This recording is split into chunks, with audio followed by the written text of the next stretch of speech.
On a chasing group of 7 riders through the picturesque village of Roundwood. Cassidy, Ralph, O'Gorman, Downey, Sheehan. These are the chasers. They know that Mick Walsh is just ahead. They can see him in their sights.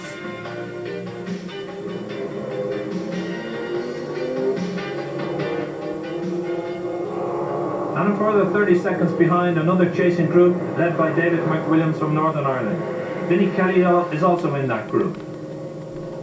But the leader, Mick Walsh, wondering as he crosses over Carrybog, can he hold out? Those thoughts are going through his mind. He knows he hasn't got too far to go. His team manager, Tony Campbell. I hope he does, like, but you never know. It's only 30 seconds in it. It's only 30 seconds in it. And if he can get the one with the long hill before the chasers, he has a chance. If he can get down the hill in front of them.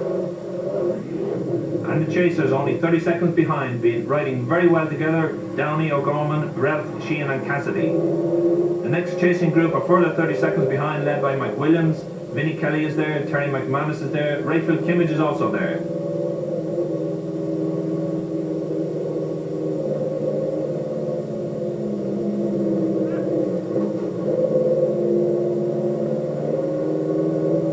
Vinnie Kelly at the front of the group in the red striped jersey. Terry McManus goes through. David McWilliams back now with the O'Gorman group, John Sheehan, Frank Ralph. O'Gorman attacking, trying to get up to Walsh on his own.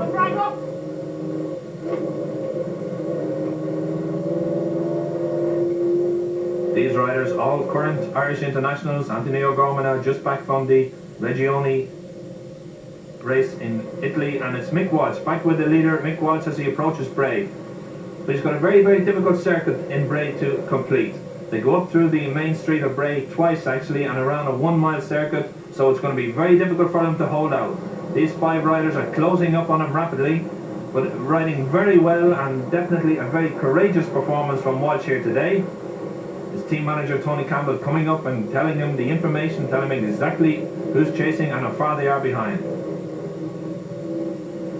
Approaching the town of Bray now, John Sheehan, bit of Cassidy, and O'Gorman has broken clear. Ralph and O'Gorman have broken clear as they approach the town. This looks very good now for these 2 riders.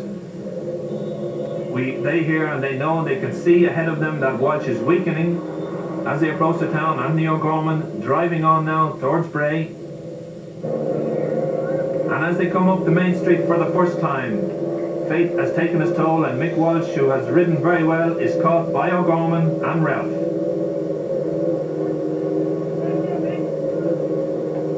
O'Gorman leads them through the finish for the first time.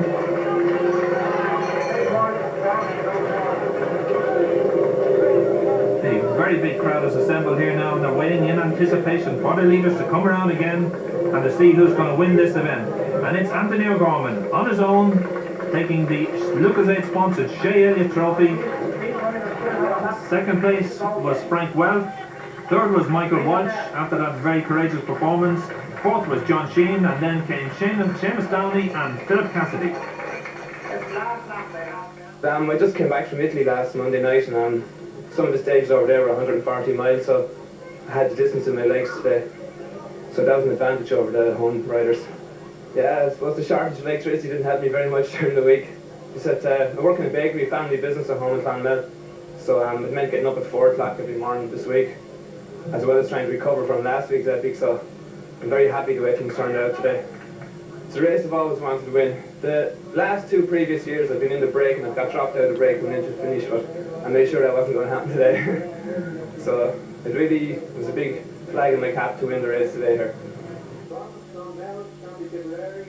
Anthony O'Gorman by Tony Clonmel.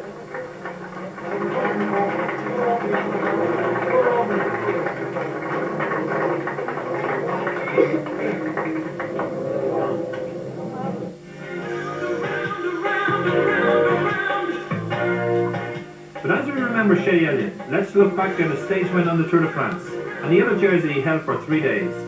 These are Shay Elliott's own words about his success of 1963. What do I remember? Well, it was my greatest tour ever. I was ridden in 4 Tour de France, and I think like one ambition is to win a stage in the Tour, but clinch it with a yellow jersey. I didn't really believe it. You know, I couldn't really believe it when I had the jersey on my shoulder. Well, it kind of made me on the continent. Like, you know, I had won a lot of professional races before this, but it's a consecration to previous victories, I think. The stage win and the yellow jersey in the Tour, even if you don't win the Tour, like, but to have it, like, you're up against such opposition. Anquetil went on to win it. Yeah, that was his 5th Tour win, actually. I think you need to be not a top cyclist, but a phenomenon to win the Tour de France. Maybe I'm a bit too modest about this, but capabilities of winning the Tour, I don't think potentially I had it of winning the Tour. Put up a good show, Winston. I found that the Tour was a little too long. It's 21 days racing, and you know, you would be gifted in one way, and you get into the Pyrenees and that you find that you weren't so gifted. So the top 6 was Braver. Anthony O'Gorman was first, Frank Welch second, Michael Walsh third, John Shield fourth, Seamus Stoney fifth, and Philip Cassidy was 6th. We're going to have more cycling. It took